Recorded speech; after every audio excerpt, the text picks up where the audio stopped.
noite, igreja com a paz do Senhor. Amém. Gostaria de convidá-los para abrir a Bíblia no livro de Mateus, capítulo 6.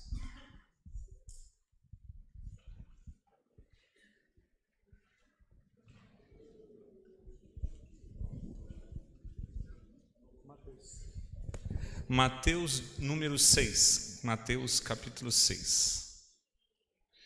Enquanto os irmãos procuram, quero aqui parabenizar aqui a todos os papais pelo dia. E quando eu falo a todos os papais, eu falo a todos os papais, né?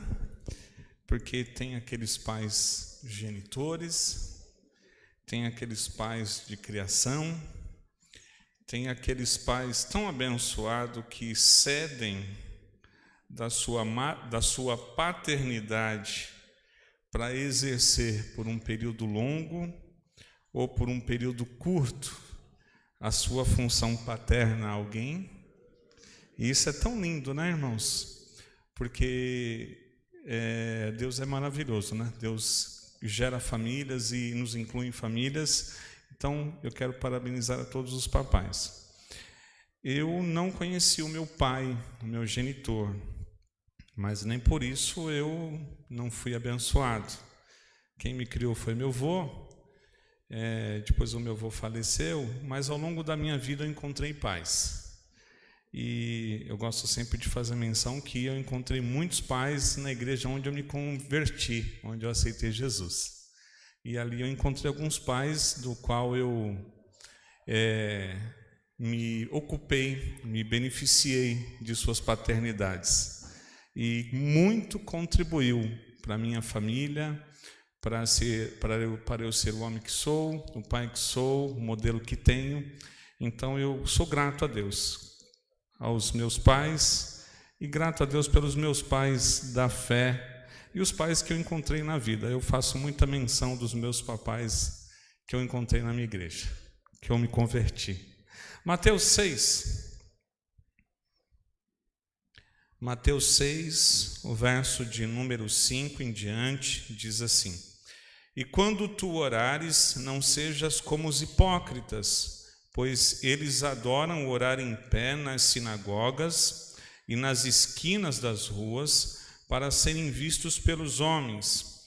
Em verdade, eu vos digo que eles já receberam a sua recompensa. Mas tu, quando orares, entra no teu quarto e, fechando a tua porta, ora a teu pai que está em secreto, e teu pai que está em secreto, que te vê, te recompensará publicamente. Mas orando, não useis de vãs repetições, como fazem os pagãos, pois pensam que por muito falarem serão ouvidos. Não vos assemelhei a eles, pois vosso Pai sabe do que tendes necessidade antes de lhe pedirem. Ora, pois, da seguinte maneira: Pai nosso que estás no céu, santificado seja o teu nome, venha o teu reino, seja feita a tua vontade na terra como no céu. O pão nosso de cada dia dá-nos hoje, e perdoa-nos as nossas dívidas, como nós perdoamos aos nossos devedores. E não nos conduza à tentação, mas livra-nos do mal, porque teu é o reino, e o poder, e a glória, para sempre. Amém. Irmãos, esse texto, eu gostaria de trazer aqui uma reflexão acerca desse texto, justamente nesse dia que é o Dia dos Pais, porque o Dia dos Pais, ele não é tão antigo, né? O Dia dos Pais, ele se deu origem no ano de 1909, em Washington. Uma senhora, uma filha chamada Sorana Louise, filha de um veterano de guerra civil chamado John Bruce, ela teve uma percepção, ela tinha uma percepção do seu pai, que apesar de ter ficado viúvo, sozinho, ele conseguiu criar 6 filhos. E ela então, tendo essa percepção deste pai, deste homem, desse ser humano, que era um veterano de guerra, que apesar de ter ficado viúvo, conseguiu então instruir os seus 6 filhos, Então ela, mobilizada por essa percepção do pai que ela tinha, então ela resolve pedir às autoridades americanas que oficializassem, com base na experiência do seu pai, a data do Dia dos Pais. E então as autoridades americanas acolheram então a solicitação dessa moça, com base numa homenagem, numa forma de reconhecimento da paternidade, do papel desse homem que criou os seus filhos, e ficou então instituído de uma forma oficial o Dia dos Pais. Mas tudo isso começou a partir dessa moça que teve então esse vislumbre, esse gesto de carinho, de gratidão e de reconhecimento pela vida do seu pai. Então acabou se oficializando, e posteriormente então os outros países foram então seguindo. No Brasil então nós temos aí o segundo domingo de agosto, que é comemorado o Dia dos Pais, e isso em todos os lugares do mundo, em datas diferentes, mas se comemora então a data dos pais.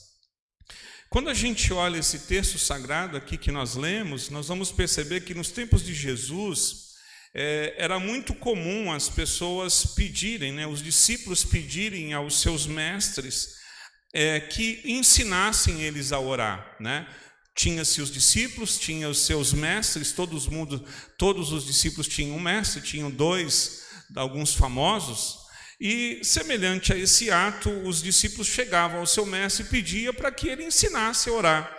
E a intenção justamente do mestre, ou o ensino do mestre a orar, ela não tinha o intuito de ensinar uma retórica, como se fosse uma reza. Ou seja, você me dá aqui uma reza, um texto, que eu faça aqui um recital e eu copie a oração do mestre. Não era esse o interesse, não era esse a intenção. A intenção, justamente, era trazer a partir do conteúdo da oração desse mestre a percepção que ele tinha de Deus. E a partir dessa percepção que ele tinha de Deus, eles conseguissem estabelecer uma relação com o divino, uma relação com o Altíssimo. E não diferente, então, das outras escolas ou das outras autoridades, os discípulos de Jesus também foram justamente, no livro de Lucas percebe isso, nós temos esse texto em que os discípulos chegam para Jesus e dizem: olha, Senhor, nos ensina a orar. E quando eles fazem esse pedido, não é o intuito de uma reza, mas eles queriam ter uma síntese, ter uma percepção de como Jesus se relacionava com Deus, para que eles pudessem ter uma síntese desse relacionamento com o Altíssimo. Havia muitas escolas teológicas, havia muitas visões e percepções divinas e teológicas. E em Jesus, então, no texto em que nós lemos, ele ensina, então, os seus discípulos a orar, a partir da oração que nós chamamos de a oração do Pai Nosso. E é importante a gente pensar nesse texto, porque nós estamos vivendo num tempo em que a percepção que nós temos de Deus, ela, de alguma forma, ela está sendo invadida por muitas situações. Por exemplo, há uma percepção da teologia da prosperidade que traz para nós uma percepção de Deus, em que esse Deus, ele é um Deus que, se você conseguir descobrir os caminhos e os meandros, você vai prosperar. Então, constrói-se uma relação com esse Deus a partir da perspectiva de que, se você descobrir, vai prosperar a sua vida. E não somente a teologia da prosperidade, mas pregadores, essas inovações, essas neoteologias, vai trazendo e vai invadindo a percepção que a igreja tem de Deus. E com base na percepção e na relação que nós construímos com esse Deus, nós nos relacionamos com Ele. Então eu citei aqui a questão da teologia da prosperidade, mas nós temos inúmeras. E é muito comum também nós, de alguma forma, nós construirmos a percepção de Deus a partir da relação que nós temos com as nossas autoridades terrenas ou com o nosso Pai. Por exemplo, pessoas que passaram por uma experiência de abandono, principalmente o abandono paterno, ou pessoas que passaram por experiências de violência, principalmente com os seus tutores ou seus maiores, tendem a ter uma dificuldade de confiar em Deus. Porque esta relação é uma relação invadida por uma experiência de quem a deveria confiar e entregar de uma forma tranquila e contínua, foram feridos. Então é importante que na relação com o Evangelho, no caminho da fé, vá se construindo. E isso é tão importante, irmãos, porque nós estamos a todo momento tendo a oportunidade de revisitar a nossa experiência com Deus, o nosso relacionamento com Deus, a partir da nossa oração, para entender como nós estamos nos relacionando com o Senhor. E eu gostaria de, nesta noite, trazer aqui algumas lições muito fáceis e muito simples, alguns apontamentos que Jesus faz aqui da oração do Pai Nosso, que ela é importante para que nós possamos vislumbrar e ter uma percepção de Deus, na relação de Deus com a nossa vida. Quando nós estamos passando momentos difíceis, quando nós estamos passando momentos muito turbulentos, momentos dificílimos mesmo, é aí que entra a prova da nossa relação com o Senhor. É aí que entra a prova de como nós nos relacionamos com Deus. E Jesus nos ensinou. E eu gostaria de trazer aqui algumas percepções que Jesus trouxe a partir da oração com seus discípulos, que incentivava a eles terem uma relação com Deus. E a primeira está aqui no verso de número 6, quando ele mesmo diz: ora a teu Pai. E aqui Jesus coloca para nós que o relacionamento pautado com Deus, ele é um relacionamento pautado nessa percepção de Deus como nosso Pai. Isso para nós é comum, porque a nossa cultura é comum, mas chamar Deus de Pai na ocasião em que Jesus disse era algo muito novo, porque os religiosos, por exemplo, eles tinham a questão de não negar a Deus ou de não blasfemar o nome de Deus, e eles jamais ousavam a trazer o nome de Deus. Então usava o tetragrama Yahvé ou Jeová, enfim, justamente para não pronunciar o nome. E Jesus vem e mostra aqui para nós que a relação que ele tem com Deus é uma relação que ele tem uma percepção de Deus como Pai. E nessa oração ele mostra que assim como ele se relaciona com Deus, ele nos incentiva a nós invocar o Senhor, a buscar a Deus e aclamar a Deus como nosso Pai, como Abba Pai. O Abba Pai era uma expressão usada pelas crianças pequenas que chamavam seus pais de paizinho, e Jesus nos incentiva aqui a chamar o nosso Deus de Pai. Portanto, não importa a experiência que você teve, talvez semelhante à minha, um pouco mais difícil que a minha, ou nem tanto, tudo bem, mas não esqueça que a nossa relação com Deus, Jesus nos incentivou a termos a percepção de Deus como Pai. Ele é Pai de todos, Ele é Pai das nossas vidas, Ele é Pai das nossas vidas, e Jesus nos incentiva a desenvolvermos este relacionamento com essa percepção de Deus. Foi por isso que o apóstolo Paulo, no livro de Efésios, capítulo 1, que o nosso pastor leu pela manhã, versículo de número 3, ele disse: bendito Deus e Pai.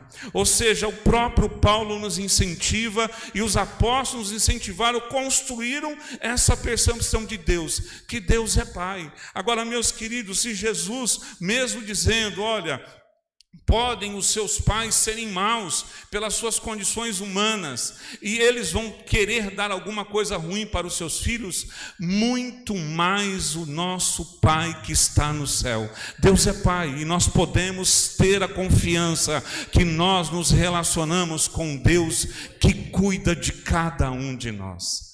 Como é bom, irmão, sentir a sensação de que nós temos um Pai divino que cuida da nossa vida, e que nós podemos de toda a liberdade confiando: Senhor, Tu és o meu Pai, Pai, no nome de Jesus. Foi por isso que Paulo disse: o Pai das muitas misericórdias. Deus está aqui, irmãos, e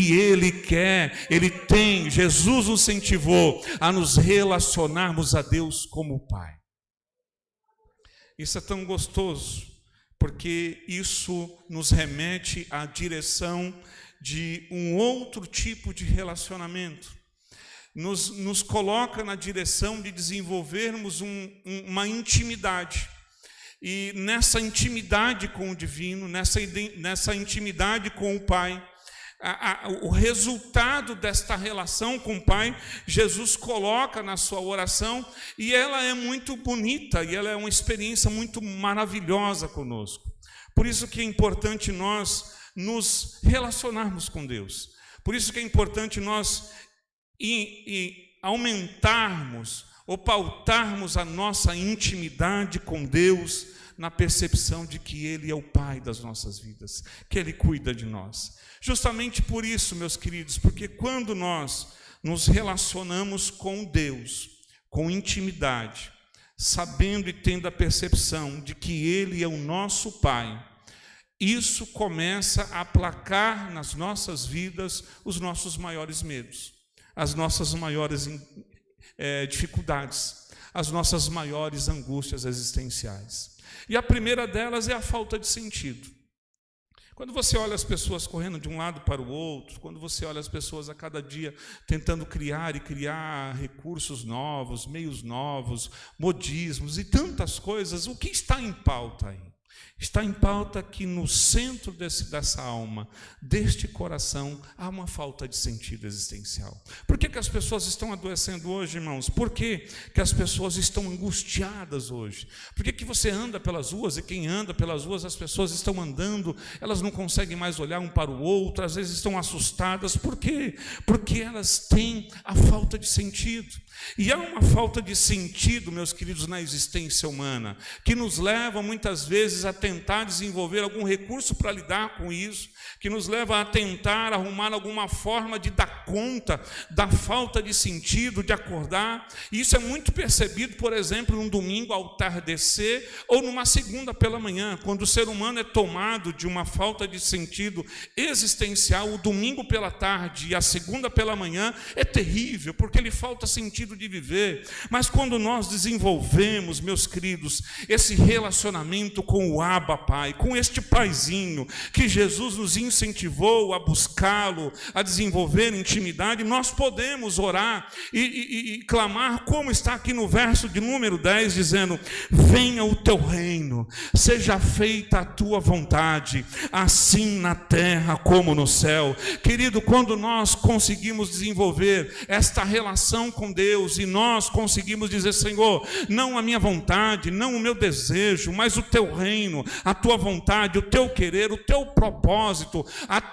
o teu projeto sobre a minha vida, nós conseguimos lidar e nós eliminamos da nossa existência a falta de sentido. E se você tem pai, e se você tem um pai que está no céu nesta noite, eu quero te dizer que você pode clamar, dizendo: Senhor, não a minha angústia, não a minha ansiedade, mas não a minha falta de sentido, mas venha o teu reino sobre mim. Irmãos, quem se converte na vida, quem se converte, aceita Jesus ao longo da vida, tem uma percepção do que é acordar sem sentido e no dia seguinte acordar e ter todo o sentido da sua existência, porque ele entendeu que agora ele tem um pai e que tem a vontade de Deus, o reino de Deus sobre a tua vida. Descansa no Senhor, clamando ao seu Pai nesta noite, dizendo: Senhor, alguma coisa me traz sem sentido, alguma coisa está me angustiando, alguma coisa me faz ficar um pouco agitado. Então clame nesta noite: Senhor, venha o teu reino sobre mim. Venha a tua vontade sobre a minha vida, seja feita a tua vontade aqui na terra, como é feita no céu. Seja feita a tua vontade aqui na minha vida, assim como ela é feita no céu. E eu tenho certeza, querido, que não haverá mais angústia e falta de sentido, porque o reino de Deus estará sobre a tua vida. E é interessante quando a gente vê isso, meus queridos, porque nós vemos isso no exemplo bíblico de Zaqueu.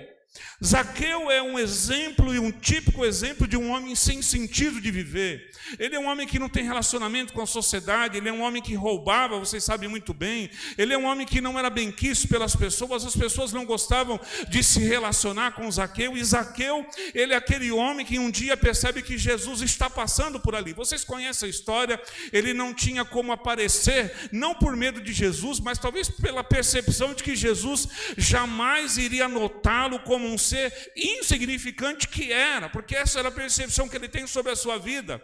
E muitas vezes eu acredito que ele pensou: eu também não vou conseguir chegar, porque a sociedade não vai me acolher e me dar espaço para chegar. Mas ele disse: vou subir numa árvore e vou ver Jesus de longe. Mas mal sabia ele que lá vinha Jesus pelo caminho. E o texto diz que Jesus olhou de longe e disse: Zaqueu, desce depressa, porque hoje me convém pousar em tua casa. Vocês conhecem a história, não vou me alongar no tempo, mas Jesus entrou, ceiou com Zaqueu, comeu com Zaqueu, participou naquela noite, e aquela noite, aquele dia que talvez seria mais um dia sem sentido da vida de Zaqueu, ele levanta no meio da sala e disse: Senhor, se eu roubei, se eu defraudei, eu vou devolver tudo, eu vou mudar de vida. E Jesus disse: hoje aconteceu e nasceu salvação nessa casa, porque este também é filho de Abraão. Eu não sei, querido, mas o dia seguinte da vida de Zaqueu, ele não era mais um homem sem sentido, porque ele já tinha dito: venha o teu reino, seja feita a tua vontade na minha vida, a partir de agora, assim como é no céu. Então, querido, quando nós nos apropriamos desse benefício de ter Jesus e o reino dele sobre nós, nós podemos atravessar dificuldades, mas não haverá falta de sentido para o nosso viver, porque nós confiamos plena e cegamente no reino e na vontade do Senhor para as nossas vidas. Jesus nos incentiva a chamar a Deus de Pai, a desenvolver essa intimidade de Deus com o Pai, porque Jesus nos aponta para uma das segundas dificuldades que nós temos como ser humano, que é justamente o apelo dos desejos. Irmãos, quando você olha na Bíblia a figura do ser humano, você vai encontrar a figura da ovelha. E justamente a ovelha, ela é um animal que caracteriza muito bem a nossa espécie, do nosso ser humano. Por quê? Primeiro que a ovelha, ela enxerga pouco, ela vê muito pouco. E ela tem audição, mas ela enxerga muito pouco. Segundo, porque a ovelha, por natureza, ela é um animal ansioso. A ovelha, ela come o dia inteiro, ela é insaciável, ela come, porque ela tem na sua natureza justamente esse estado ansioso de viver. E não foi errado, não, Jesus, o próprio Davi usando a semelhança de Deus como pastor e ele como ovelha, porque justamente no nosso coração habita o apelo dos desejos. Nós somos seres desejosos, nós estamos todo momento desejando alguma coisa, nós estamos todo momento ansiosos. Haja vista, meus queridos, os shoppings, as modas, o mercado, o marketing, todos eles pautam nessa tecla, porque sabe que dentro de nós há um apelo por desejo. Você pode comprar um celular novo hoje, daqui 3 meses se lançar um outro, eles vão dizer: olha aqui para você, bonitinho, olha aqui, e você vai ficar louco desejando comprar um próximo celular, porque há essa essência em nós. E Jesus diz que se nós nos relacionarmos com Deus como Pai, nós conseguiremos lidar com uma das segundas dificuldades que nós temos, que é o apelo dos desejos. Por quê, irmãos? Porque em nós há uma insaciabilidade, há um apelo à compulsão, a repetir, há uma essência de consumo em nós. Há isso em nós. O marketing descobriu isso na Primeira Guerra Mundial, quando percebeu que a partir do marketing poderia propulsionar, ou seja, impulsionar o consumo do ser humano, porque há isso em nós. Então há toda uma estratégia, quem trabalha no marketing aqui sabe, mas é porque em nós há aqui a questão nós somos seres desejantes.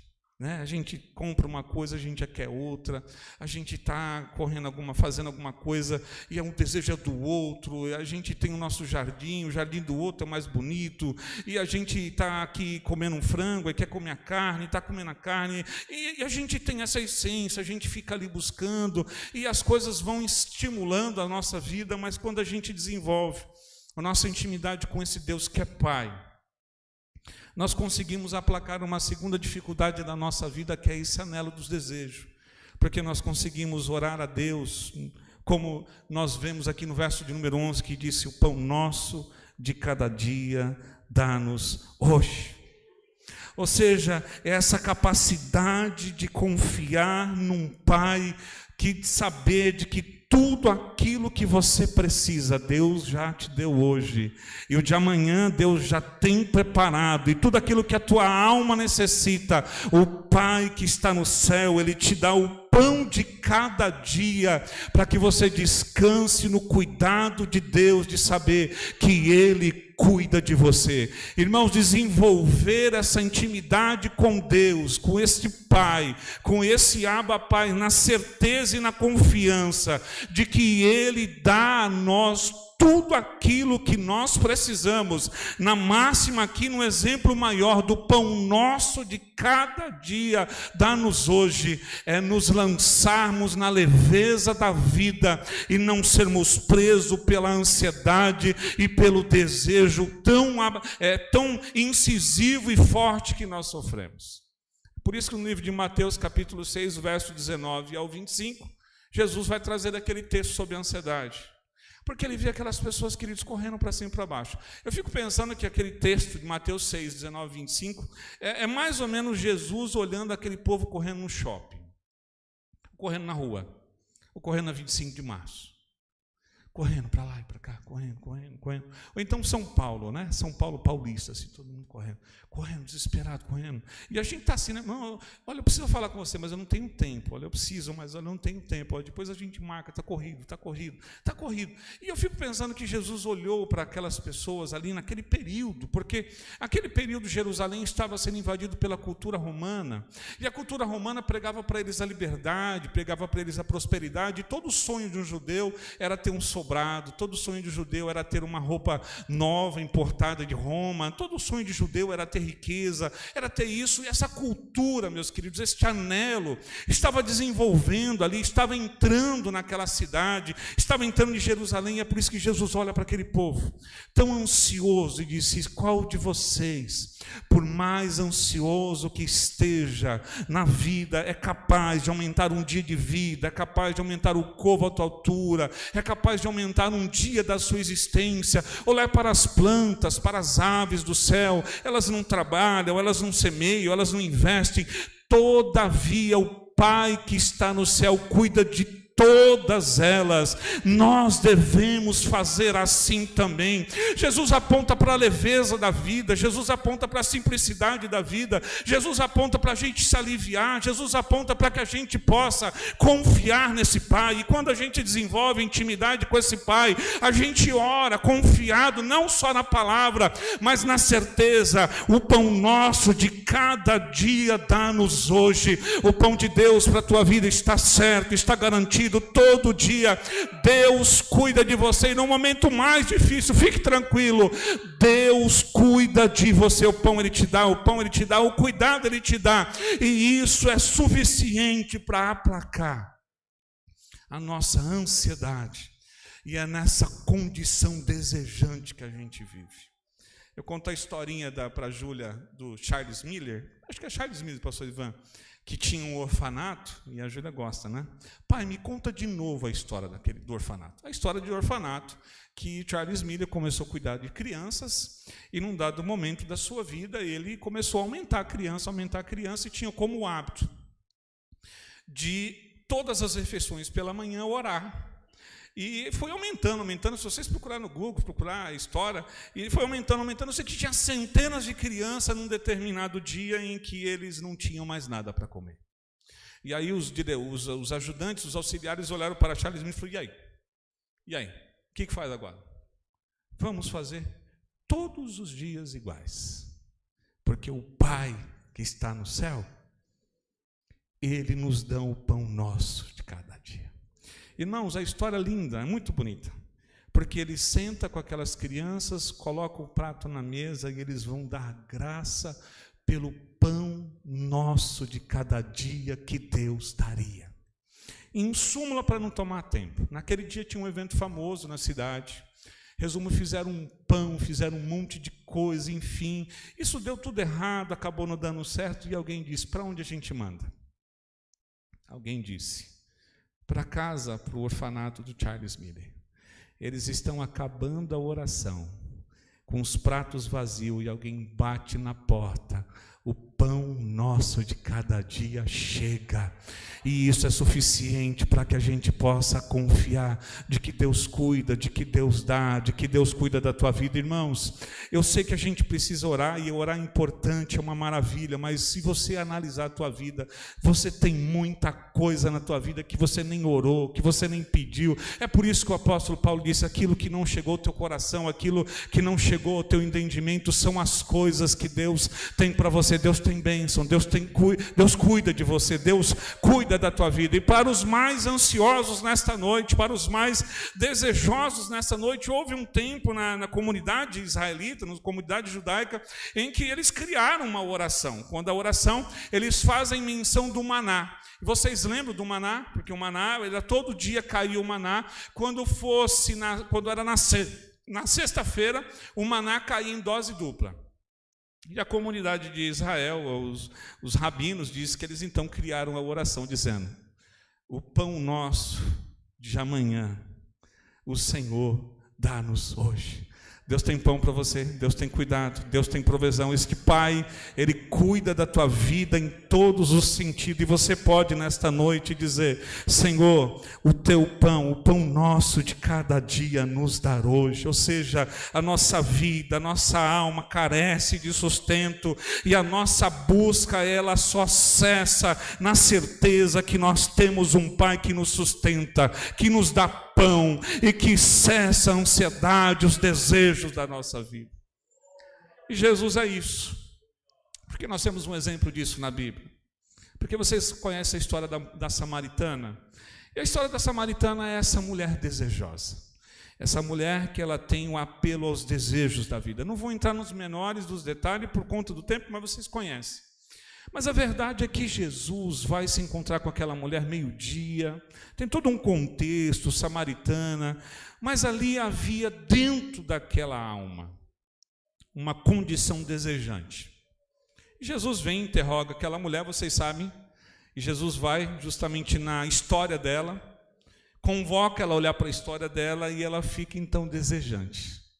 Senhor, me dá essa água, para que eu não precise mais vir aqui todos os dias pegar esse balde neste horário, porque eu tenho uma reputação duvidosa, eu estou com uma vida totalmente complicada, eu tento resolver a minha vida nos relacionamentos, e eu deposito nisso, e olha a minha condição. Jesus disse assim, olha, se você conheceras o que fala com você, e a água que eu tenho para te dar, você me pediria água, e a água que eu te der vai te fazer brotar ou jorrar dentro de você uma fonte que vai te lançar para a vida eterna.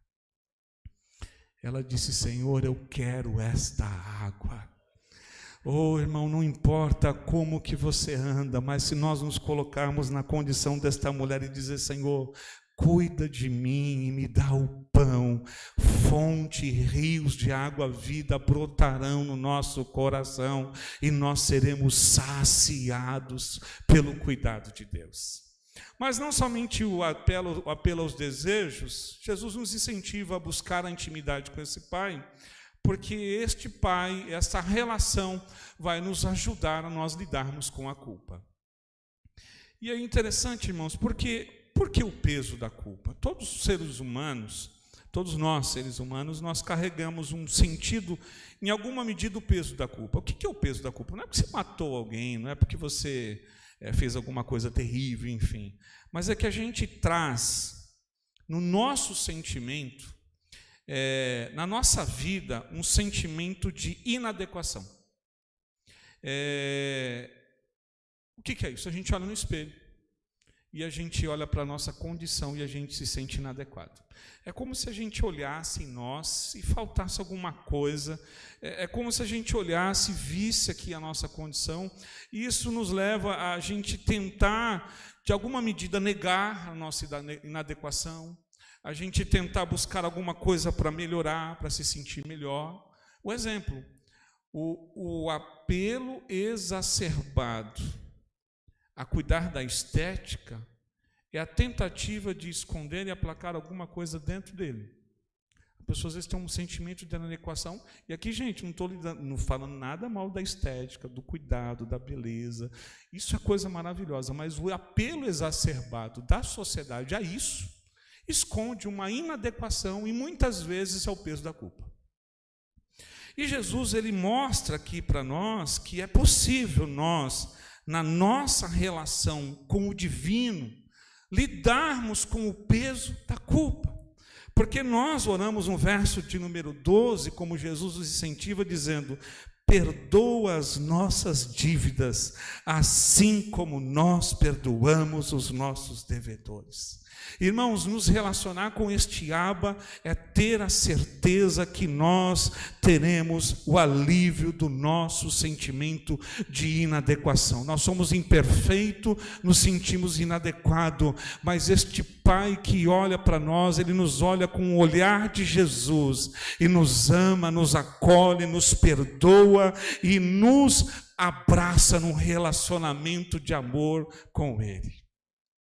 E aqui é tão bonito, irmãos, porque o relacionamento de amor de Deus conosco nos incentiva a pedir e se apropriar do perdão. O desafio do perdão não é só pedir.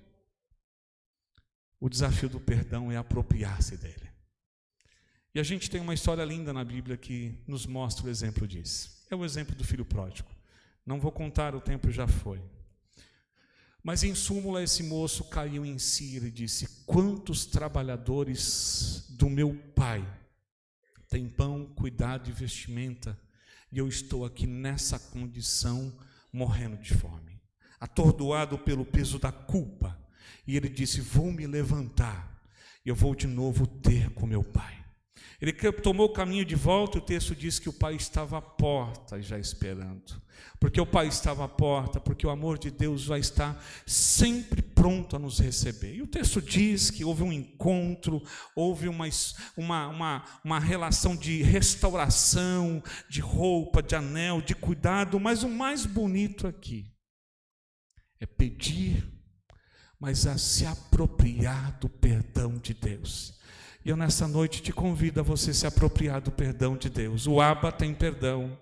O Abba tem perdão para a tua vida. O Abba, ele tem este amor que te envolva e que é poderoso para te aliviar de todo o sentimento de culpa. Porque muitas vezes a nossa existência traz tanta situação e a gente olha e fala: meu Deus, mas o Abba tem perdão para você. Tem perdão para você. E para finalizar, a relação com o Abba, com este Pai, nos ensina também a lidar com uma das nossas maiores dificuldades, o medo do mal. Nos últimos 2 anos nós fomos atropelados, e estamos sendo, por um movimento tão terrível de fragilizar a humanidade, intencional, não intencional, verídico, não verídico, enfim, mas o ser humano, ele é habitado pelo medo, e o medo do mal. É por isso que as empresas de segurança, as empresas de imagem, de vídeo, de câmera, enfim, de rastreador, todas essas empresas estão milionárias no mundo, porque bate em nós e habita em nós o medo do mal.